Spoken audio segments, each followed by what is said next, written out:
ఇప్పుడు టచ్ అయ్యండ్రా దమ్ముంటే. మీరు అనుకుంటున్నట్టు అవి కేవలం బాక్సులు మాత్రమే కాదు, ఆ పరమశివుడి మహాప్రసాదం.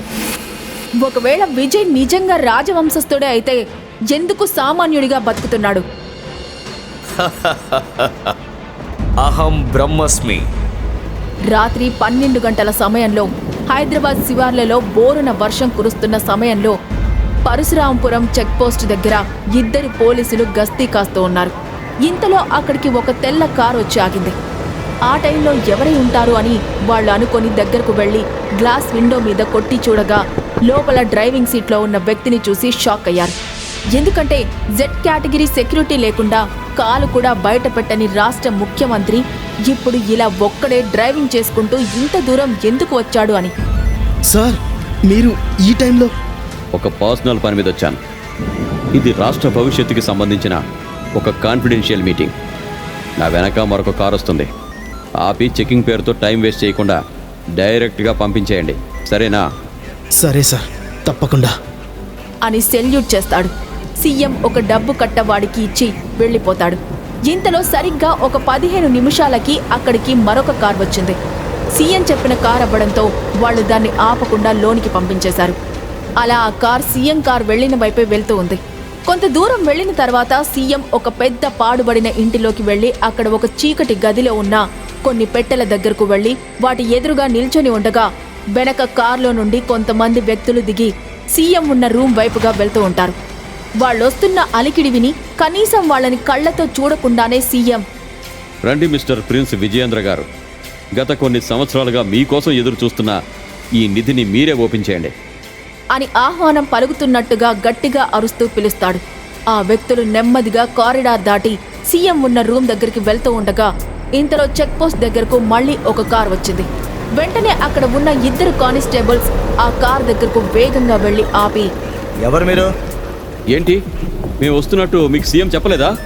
సీఎం పేరు వినగానే కొద్దిగా కంగారు పడ్డ కానిస్టేబుల్స్ అనుమానంగా, అదేంటి, మీరు సీఎం గారు చెప్పిన వాళ్ళైతే ముందు వెళ్ళిన వాళ్ళు ఎవరు?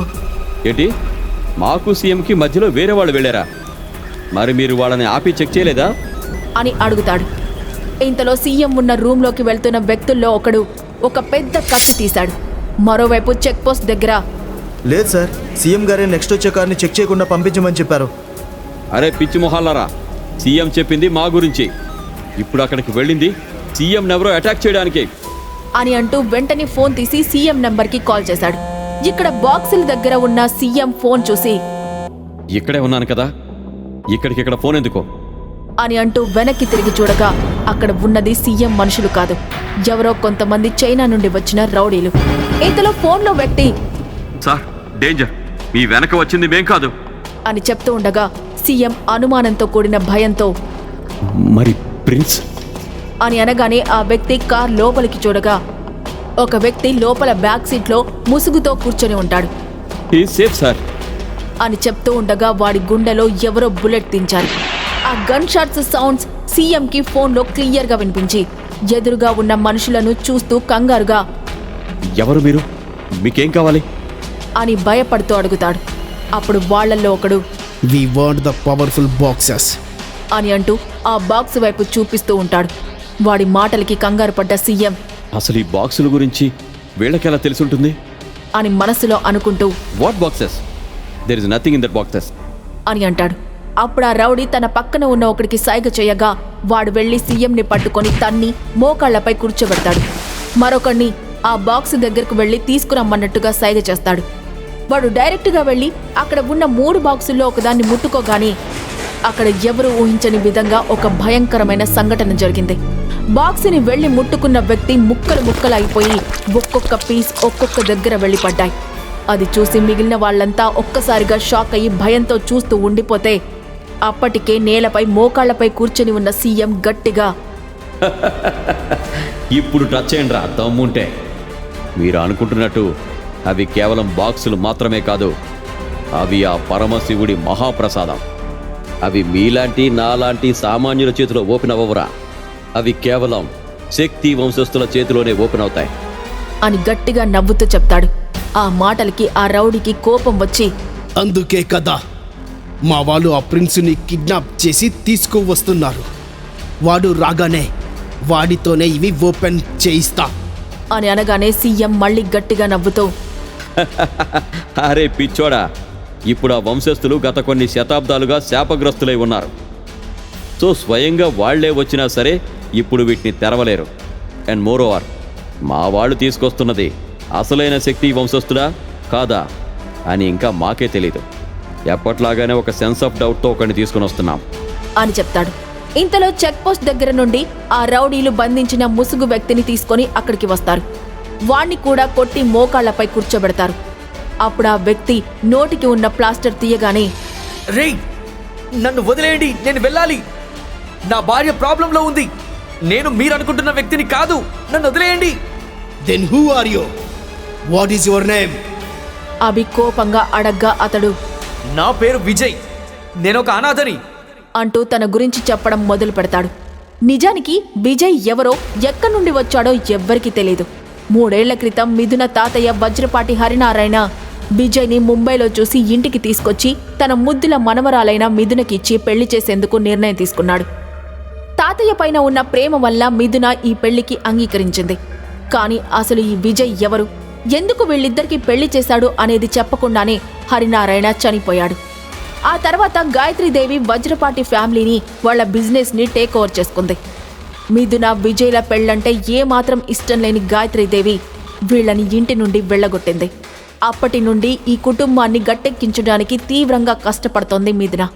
పెళ్లై నేటికి 4 ఏళ్లయింది. కానీ ఇప్పటికీ విజయ్ ఒక మంచి ఉద్యోగం కూడా చేయకుండా మిథున ఇంట్లో ఒక ఇల్లరికపు అల్లుడిగానే ఉండిపోయాడు. తాను ఎంత కష్టపడుతున్నా తన భర్త మాత్రం ఏ పని చెయ్యకుండా అలా ఇంట్లోనే ఉన్నా కూడా మిథున ఏ రోజు విజయ్ మీద కోపం చూపించలేదు. కానీ ఈ విజయ్ అంటే మిథున తల్లి రత్నప్రభకు అస్సలిష్టం లేదు.